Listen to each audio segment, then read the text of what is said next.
Chapter 2. Jonathan Harker's Journal, continued. 5th May. I must have been asleep. For certainly if I had been fully awake, I must have noticed the approach to such a remarkable place.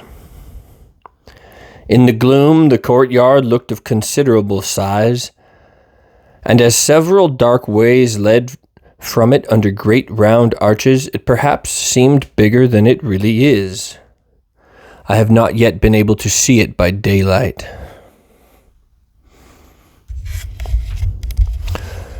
When the calash stopped, the driver jumped down and held out his hand to assist me to alight. Again, I could not but notice his prodigious strength. His hand actually seemed like a steel of ice that would have crushed mine if he had chosen. Then he took out my traps and placed them on the ground beside me as I stood close to a great door, old and studded with large iron nails, and set in a projecting doorway of massive stone. I could see even in the dim light that the stone was massively carved, but that the carving had been much worn by time and weather. As I stood, the driver jumped again into his seat and shook the reins. The horses started forward, and trap and all disappeared down one of the dark openings. I stood in silence where I was, for I did not know what to do. Of bell or knocker there was no sign. Through these frowning walls and dark window openings, it was not likely that my voice could penetrate. The time I waited seemed endless, and I felt doubts and fears crowding upon me. What sort of place had I come to, and among what kind of people? What sort of grim adventure was it on which I embarked? Was this a customary incident in the life of a solicitor's clerk sent out to explain the purchase of a London estate to a foreigner? Solicitor's clerk. Mina would not like that. Solicitor. For just leaving London, I had got word that my examination was successful, and I am now a full-blown solicitor. I began to rub my eyes and pinch myself to see if I were awake. It all seemed like a horrible nightmare to me, and I expected that I should suddenly awake and find myself at home, with the dawn struggling in through the windows, as I had now and again felt in the morning after a day of overwork. But my flesh answered the pinching test, and my eyes were not to be deceived. I was indeed awake and among the Carpathians. All I could do now was be patient and to wait the coming of the morning. Just as I had come to this conclusion, I heard a heavy step approaching behind the great door and saw through the chinks the gleam of a coming light. Then there was the sound of rattling chains and the clanking of massive bolts drawn back. A key was turned with the loud grating noise of long disuse, and the great door swung back. Within stood a tall, old man, clean-shaven save for a long white mustache, and clad in black from head to foot, without a single speck of color anywhere about him. He held in his hand an antique silver lamp, in which the flame burned without chimney or globe of any kind, throwing long quivering shadows as it flickered in the draught of the open door. The old man motioned me in with his right hand with a courtly gesture, saying in excellent English, but with a strange intonation, "Welcome to my house. Enter freely and of your own will." He made no motion of stepping to meet me, but stood like a statue, as though his gesture of welcome had fixed him into stone. The instant, however, that I had stepped over the threshold, he moved impulsively forward, and holding out his hand, grasped mine with a strength which made me wince, an effect that was not lessened by the fact that it seemed cold as ice, more like the hand of a dead than a living man. Again he said, "Welcome to my house. Come freely, go safely, and leave something of the happiness you bring."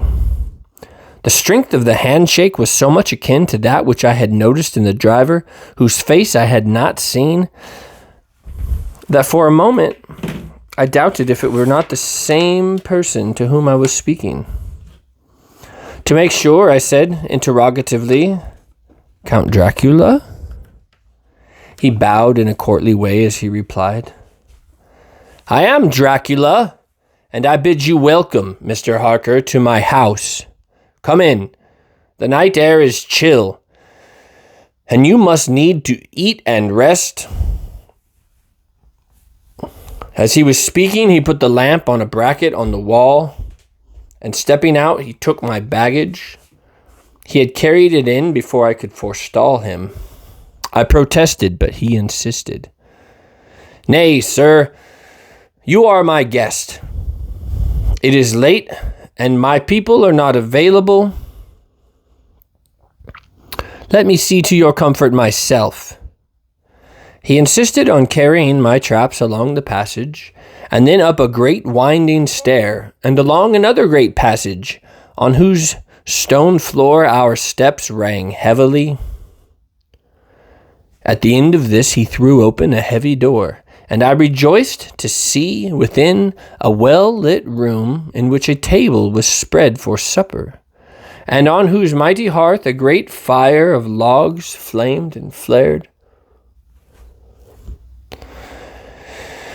The Count halted, putting down my bags, closed the door, and crossing the room, opened another door, which led into a small octagonal room lit by a single lamp, and seemingly without a window of any sort. Passing through this, he opened another door and motioned me to enter. It was a welcome sight, for here was a great bedroom, well lighted and warmed with another log fire, which sent a hollow roar up the wide chimney. The Count himself left my luggage inside and withdrew, saying, before he closed the door, "You will need, after your journey, to refresh yourself by making your toilet. I trust you will find all you wish.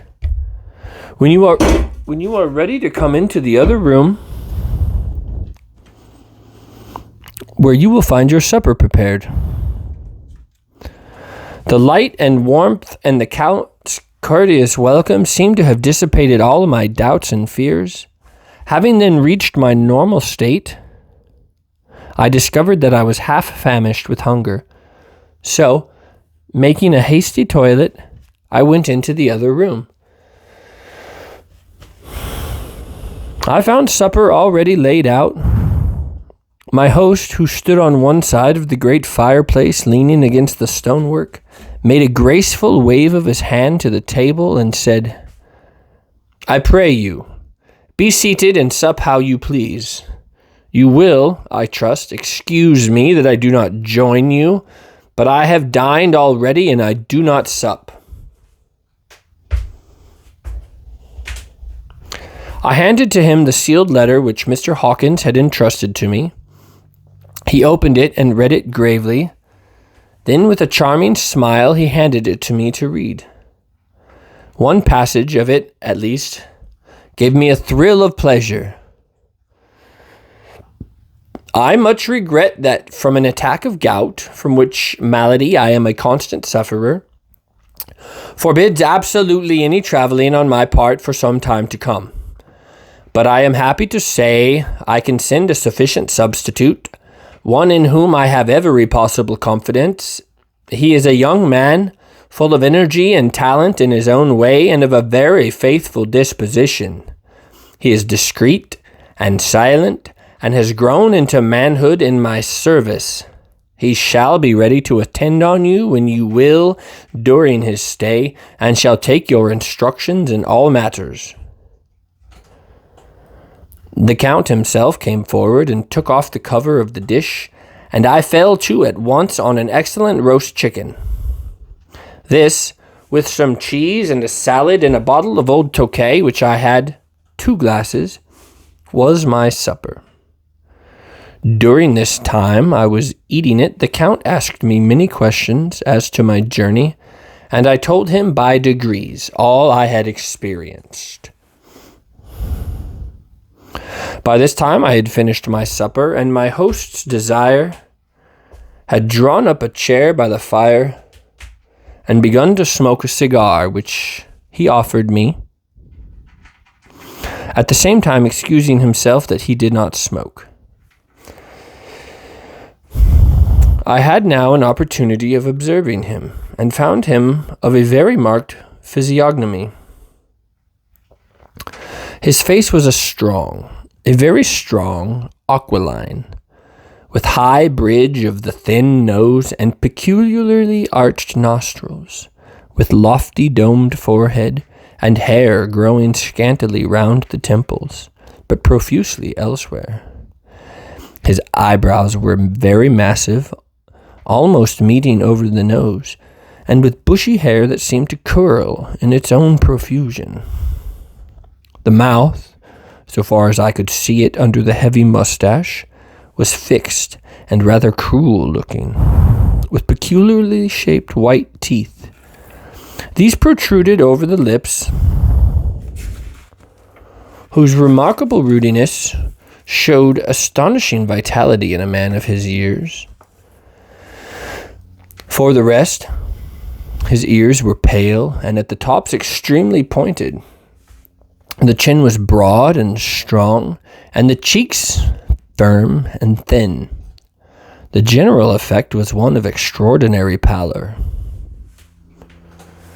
Hitherto I had noticed the backs of his hands as they lay on his knees in the firelight, and they had seemed rather white and fine, but seeing them now close to me, I could not but notice that they were rather coarse, broad, with squat fingers.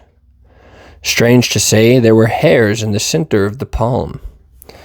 The nails were long and fine, and cut to a sharp point. As the Count leaned over me and his hands touched me, I could not repress a shudder. It may have been that his breath was rank, but a horrible feeling of nausea came over me, which, do what I could not conceal. The Count, evidently noticing it, drew back, and with a grim sort of smile, which showed more than he had yet done of his protuberant teeth, sat himself down again on his own side of the fireplace. We were both silent for a while, and as I looked toward the window, I saw stillness over everything. But as I listened, I heard, as if from down below in the valley, the howling of many wolves. The Count's eyes gleamed, and he said, "Listen to them, the children of the night. What music they make!" Seeing, I suppose, some expression in my face strange to him, he added, "Ah, sir, you dwellers in the city cannot enter into the feelings of the hunter." Then he rose and said, "But you must be tired. Your bedroom is all ready, and tomorrow you shall sleep as late as you will. I have to be away till the afternoon. So sleep well and dream well." And with a courteous bow, he opened for me himself the door to the octagonal room, and I entered my bedroom. I am all in a sea of wonders. I doubt. I fear. I think strange things which I dare not confess to my own soul. God help me, if only for the sake of those dear to me.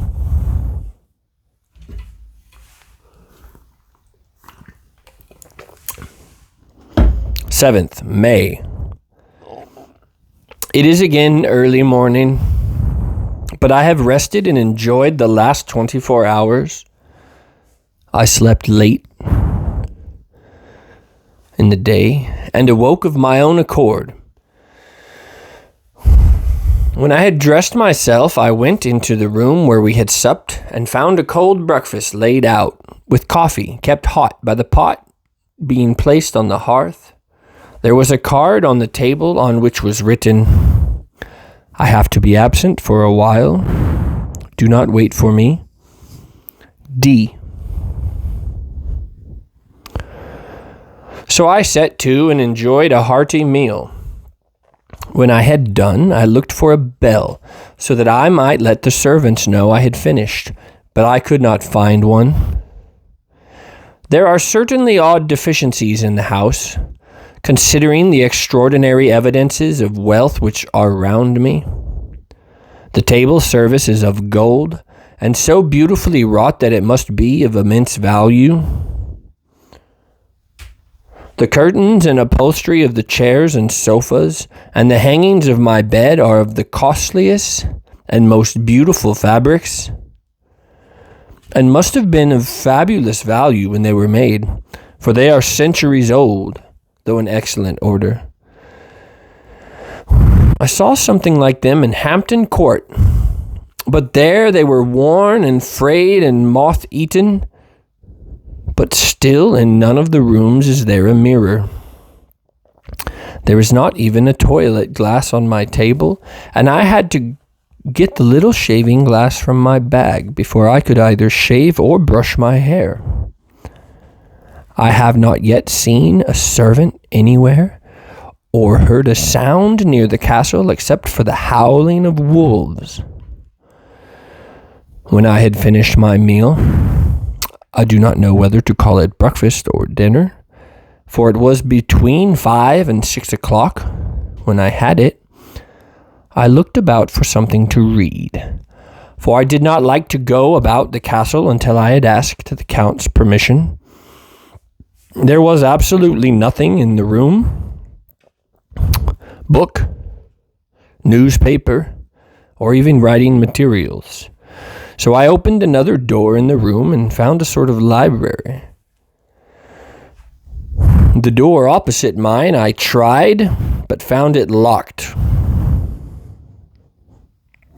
In the library I found, to my great delight, a vast number of English books, whole shelves of them, and bound volumes of magazines and newspapers. A table in the center was littered with English magazines and newspapers, although none of them were of very recent date. The books were of the most varied kind: history, geography, politics, political economy, botany, geology, law, all relating to English and English life and customs and manners. There were even such books of reference as the London Directory, the Red and Blue books, Whitaker's Almanac, the Army and Navy lists, and it somehow gladdened my heart to see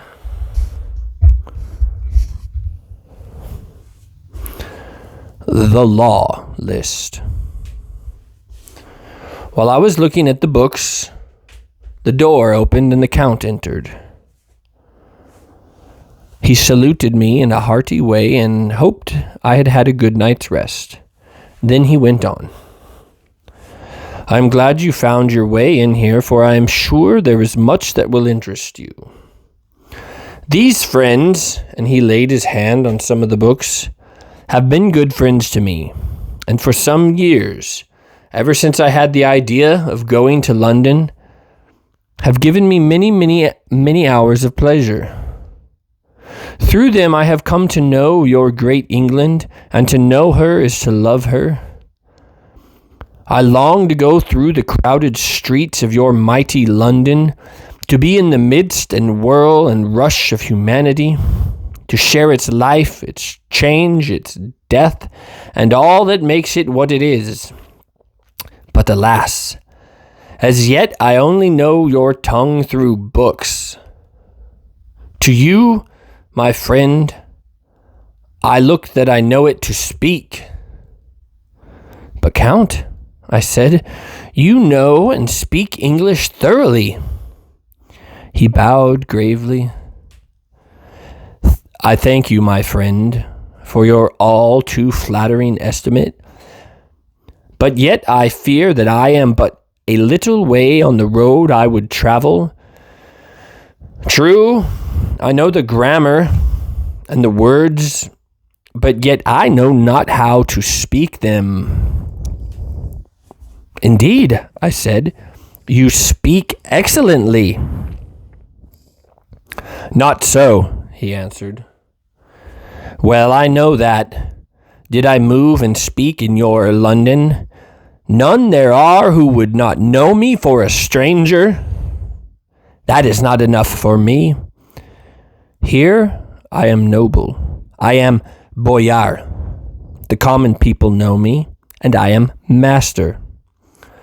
But a stranger in a strange land, he is no one, and men know him not, and to know not is to care not for. I am content if I am like the rest, so that no man stops me if he sees me, or pause in his speaking if he hear my words, to say, Ha! Ah! A stranger! I have been so long master that I would be master still, or at least that none other should be master of me. You come to me not alone as agent of my friend Peter Hawkins of Exeter to tell me about my new estate in London. You shall, I trust, rest here with me a while, so that by our talking I may learn the English intonations, and I would that you tell me when I make an error, even of the smallest, in my speaking. I am sorry that I had to be away so long today, but you will, I know, forgive one who has so many important affairs at hand. Of course, I said all I could about being willing and asked if I might come into that room when I chose. He answered, yes, certainly, and added, you may go anywhere you wish in the castle, except where the doors are locked, where of course you will not wish to go. There is reason that all things are as they are. And did you see with my eyes and know with my knowledge, you would perhaps better understand. I said I was sure of this, and he went on. We are in Transylvania, and Transylvania is not England. Our ways are not your ways, and there shall be to you many strange things. Nay, from what you have told me of your experiences already, you know something of what strange things here may be. This led to much conversation, and as it was evident that he wanted to talk, if only for talking's sake, I asked him many questions regarding things that had already happened to me, or come within my notice. Sometimes he sheered off the subject or turned the conversation by pretending not to understand. But generally he answered all I asked most frankly. Then, as time went on and I got somewhat bolder, I asked him of some of the strange things of the preceding night.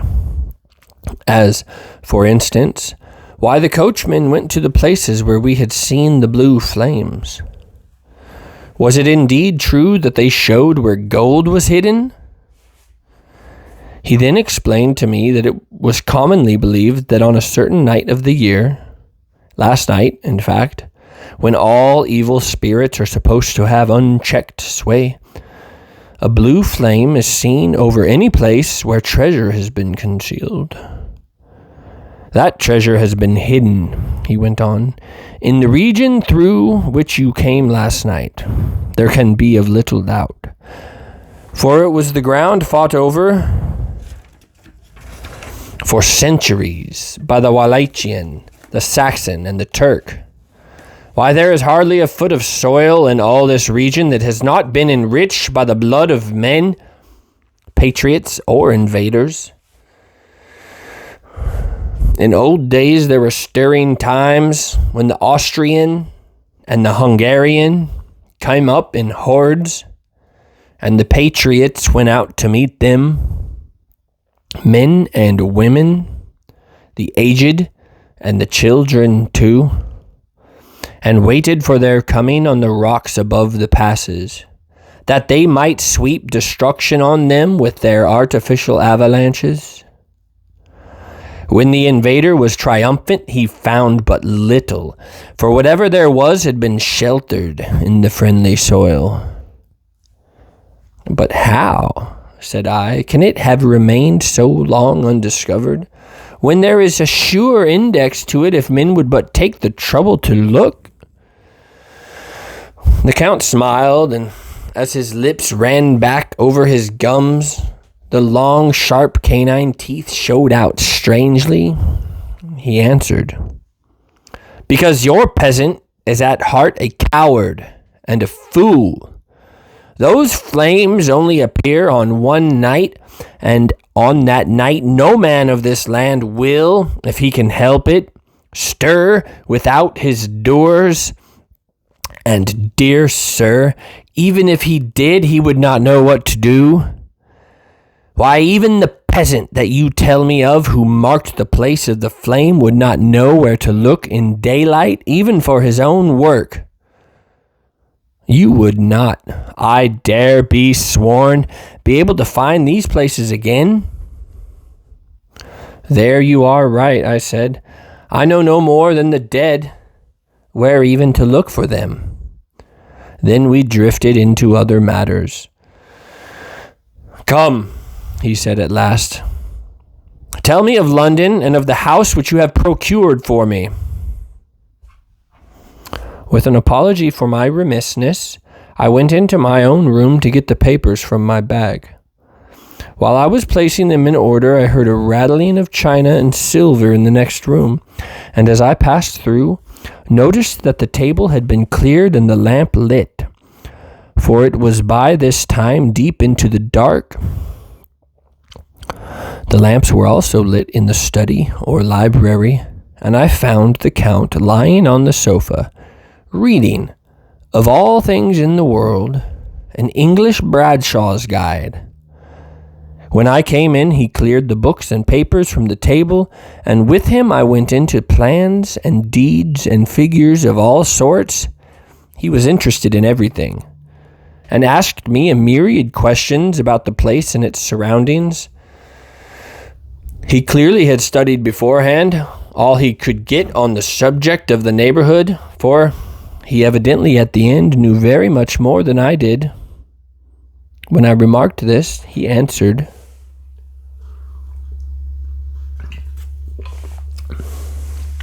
well, but, my friend, is it not needful that I should? When I go there, I shall be all alone, and my friend Harker, Jonathan, nay, pardon me, I fall into my country's habit of putting your patronymic first. My friend Jonathan Harker will not be by my side to correct and aid me. He will be in Exeter, miles away, probably working at papers of the law with my other friend, Peter Hawkins. So, we went thoroughly into the business of the purchase of the estate at Purfleet. When I had told him the facts and got his signature to the necessary papers, and had written a letter with them ready to post to Mr. Hawkins, he began to ask me how I had come across so suitable a place. I read to him the notes which I had made at the time, and which I inscribe here. At Purfleet, on a by road, I came across just a place as seemed to be required, and where was displayed a dilapidated notice that the place was for sale. It is surrounded by a high wall of ancient structure, built of heavy stones, and has not been repaired for a large number of years. The closed gates were of heavy old oak and iron, all eaten with rust. The estate is called Carfax, no doubt a corruption of the old Quattro Facce, as the house is four-sided, agreeing with the cardinal points of the compass. It contains in all some 20 acres, quite surrounded by the solid stone wall above mentioned. There are many trees on it, which make it in places gloomy, and there is a deep, dark-looking pond, or small lake, evidently fed by some springs, as the water is clear and flows away in a fair-sized stream.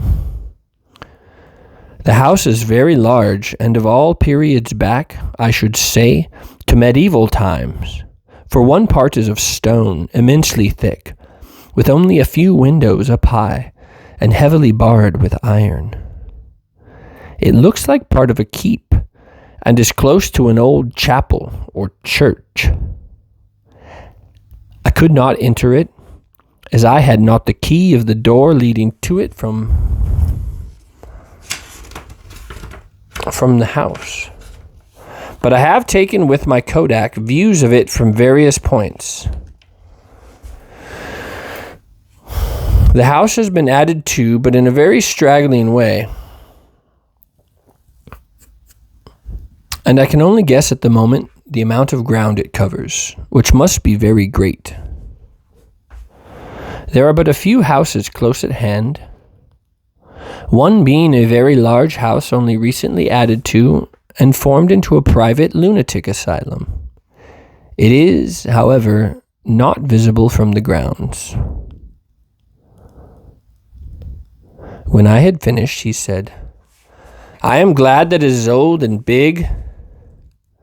I myself am of an old family, and to live in a new house would kill me.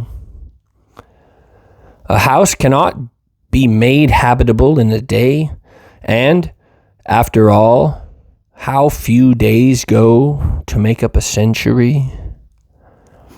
I rejoice that there is a chapel of old times. We Transylvanian nobles love not to think that our bones may be amongst the common dead.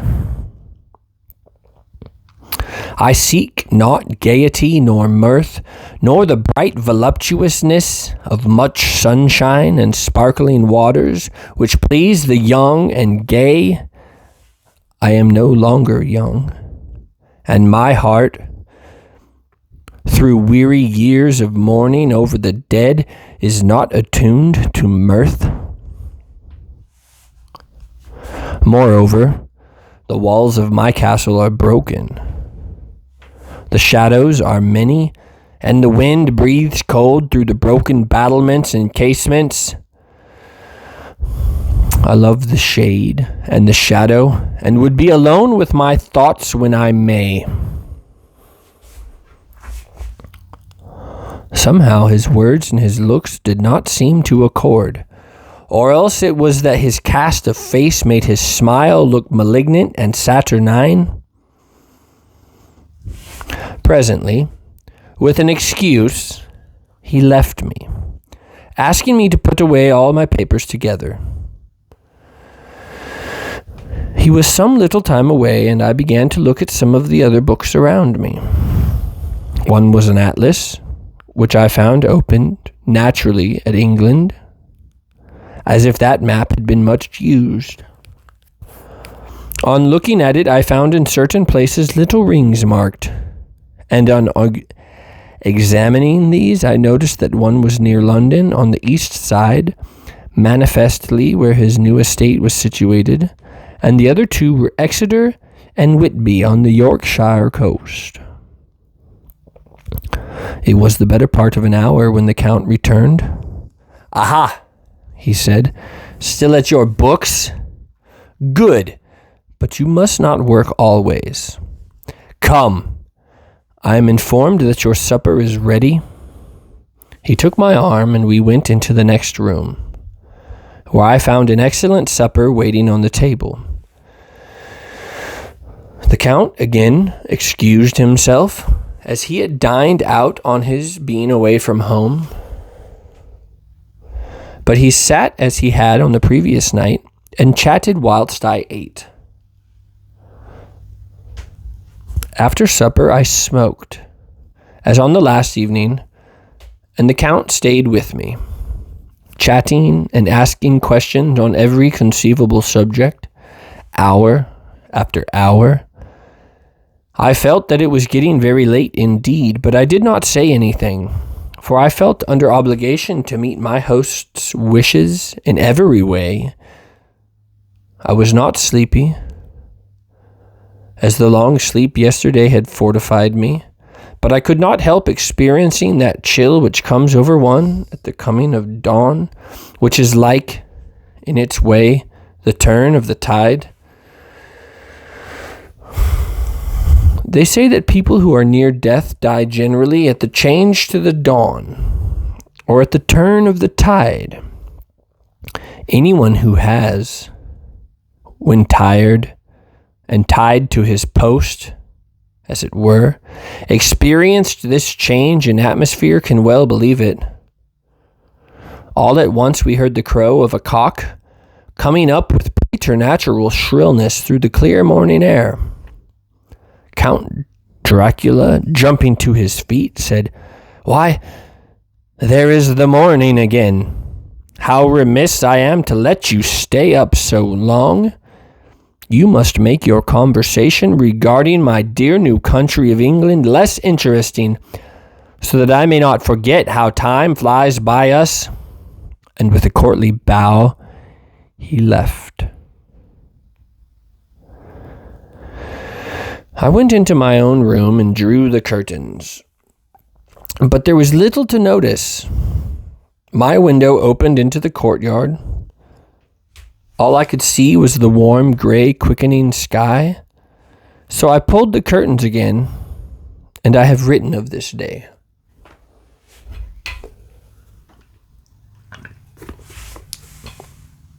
May 8th.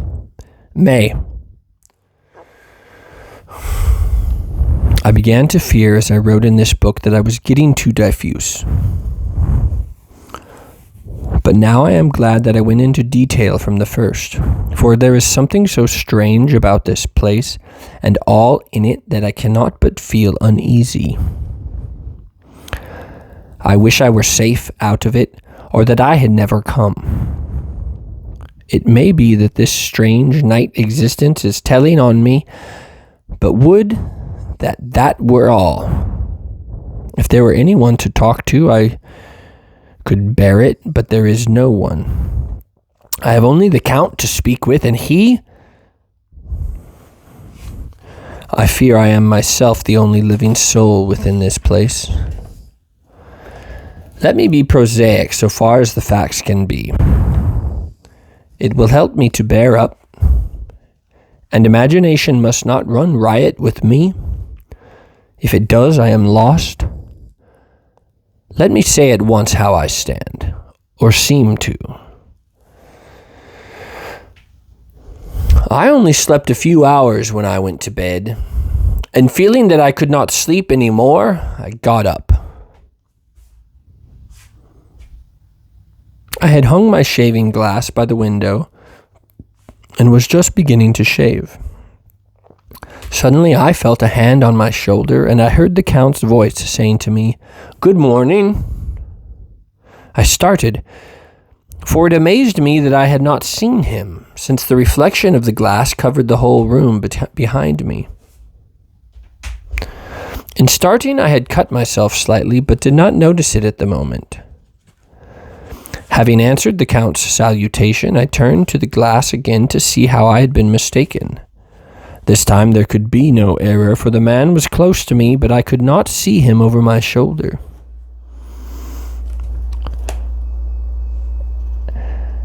and I could see him over my shoulder, but there was no reflection of him in the mirror. The whole room behind me was displayed, but there was no sign of a man in it, except myself. This was startling, and, coming on the top of so many strange things, was beginning to increase that vague feeling of uneasiness which I have always had whenever the Count was near. But at that instant I saw that the cut had bled a little, and the blood was trickling over my chin. I laid down the razor, turning as I did so half round to look for some sticking plaster. When the Count saw my face, his eyes blazed with a sort of demoniac fury, and he suddenly made a grab at my throat. I drew away, and his hand touched the string of beads which held the crucifix. It made an instant change in him, for the fury passed so quickly that I could hardly believe it was ever there. "Take care," he said. "Take care how you cut yourself. It is more dangerous than you think in this country." Then, seizing the shaving glass, he went on. "And this is the wretched thing that has done the mischief. It is a foul bauble of man's vanity. Away with it!" And opening the heavy window with one wrench of his terrible hand, he flung out the glass, which was shattered into 1,000 pieces on the stones of the courtyard far below. Then he withdrew without a word. It is very annoying, for I do not see how I am to shave, unless in my watch case or the bottom of the shaving pot, which is, fortunately, of metal.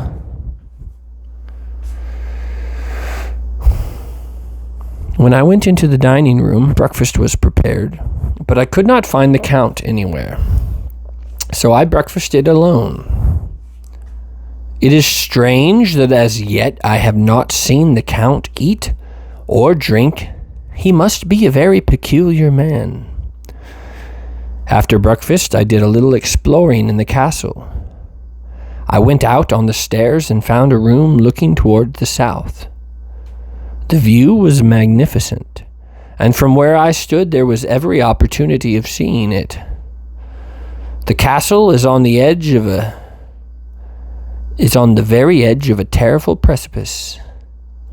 A stone falling from the window would fall 1,000 feet without touching anything. As far as the eye can reach is a sea of green treetops, with occasionally a deep rift where there is a chasm. Here and there are silver threads where the rivers wind in deep gorges through the forests. But I am not in heart to describe beauty, for when I had seen the view, I explored further. Doors, doors, doors everywhere, and all locked and bolted. In no place save from the windows in the castle walls is there an available exit. The castle is a veritable prison, and I am a prisoner.